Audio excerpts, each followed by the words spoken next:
صلو علی الحبیب صلی اللہ تعالی علی محمد۔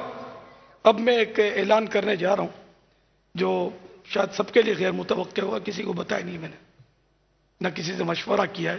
فی الحال آج بڑی رات ہے، 11ویں شریف کی رات ہے، 9ویں شب مجھے کچھ خیال آیا تھا کہ میں ایسا کروں، تو میں یہ کرتا ہوں کہ اب میری بڑھاپا بھی ہے اور ویسے زندگی کا بھروسہ نہیں ہے، تو میں نے یہ ذہن بنایا کہ اعلان کر دوں کہ میں اپنا جانشین حاجی عبید رضا کو بناتا ہوں۔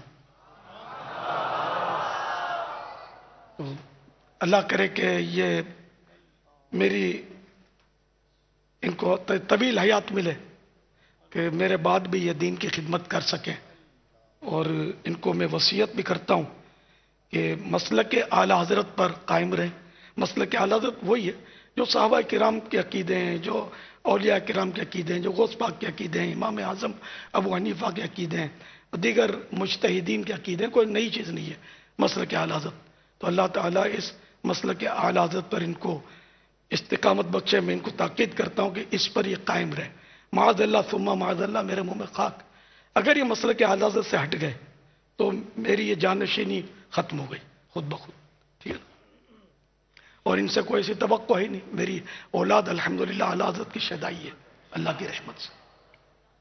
مزید ان کو میں ویسے بھی پہلے سے بھی کہا ہوا ہے، اب بھی میری ساری اولاد کو میں دعوت اسلامی کے تعلق سے مرکزی مجلس شورا کے ماتحت رکھتا ہوں۔ ان کے ماتحت رہ کر انہوں نے کام کرنا ہے۔ میں کسی کو امیر دعوت اسلامی نہیں بنا سکتا، کیونکہ وہ کام کریں گے، اور جب مرکزی مجلس شورا بنائے گی تو میرا آپ کا کام نہیں کہ میں یہ کہ نائب امیر دعوت اسلامی بن گئے اور جو فلاں دعوت اسلامی کا نائب ہے، ایسا کچھ مطلب کہنے کی ضرورت نہیں ہے۔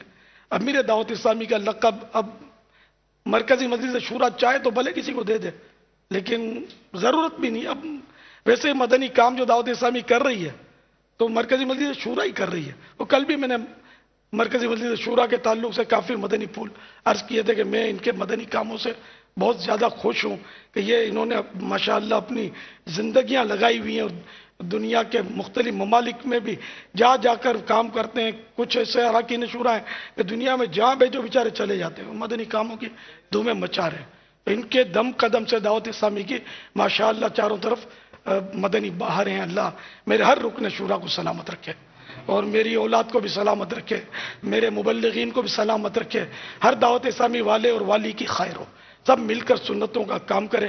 جو اللہ کی بارگاہ میں کون مقبول ہے کسی کو نہیں پتا، میں مقبول ہوں یا میری اولاد مقبول ہے، یا یہ جو سن رہے ہیں یہ مقبول ہے، یا جو دعوت اسلامی سے دور کا بھی تعلق نہیں رکھتے، نام بھی نہیں سنا، وہ مقبول ہیں، یا ہم سبھی مقبول ہیں، کچھ پتہ نہیں ہے۔ اللہ تعالیٰ کی خفیہ تدبیر سے ہم کو ڈرنا چاہیے، اور بس اللہ تعالیٰ سے بس توبہ کرتے رہنی چاہیے، اور اخلاص کے ساتھ دینی کام کرتے رہنے چاہیے۔